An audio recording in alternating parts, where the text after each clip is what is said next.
biraz da aşağıdan çekmek istedim şöyle. Geminin giriş katındayız. Gemimiz 3 katlı ve devam ediyor.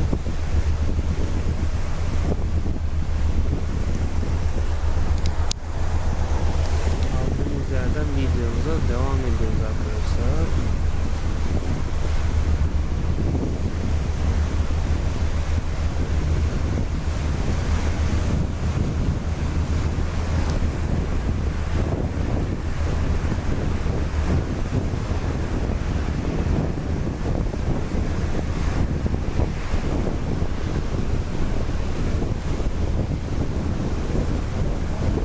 Köprüye kadar gittiğimi gerçekten merak ettim.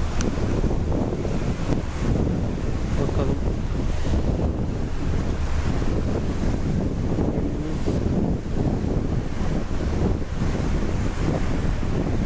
Dönecek mi yoksa şu gemilerin güzergahından mı gidecek? Hadi bakıyoruz. Bekliyoruz.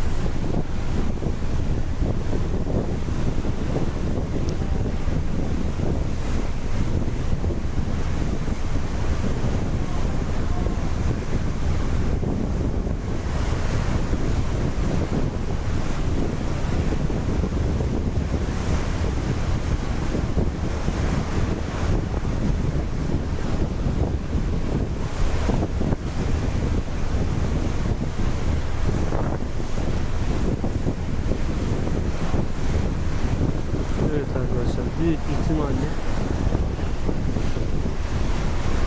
onların kadarıyla döneceğiz.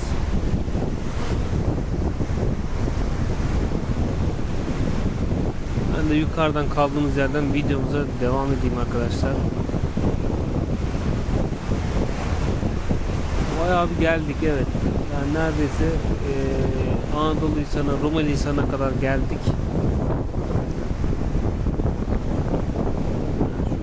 İleriki sırtlar Rumeli Hisarı'nın o tarafları arkadaşlar. Nereyi çekiyoruz? Çok pardon arkadaşlar. Ekrandan değil de dışarıdan bakıyordum. Evet, yani sırtlar Rumeli Hisarı'nın sırtları. Geri dönüyoruz. Ben de yukarıdaki yerimi alayım arkadaşlar. Size bir şey çekmeye devam edeceğim.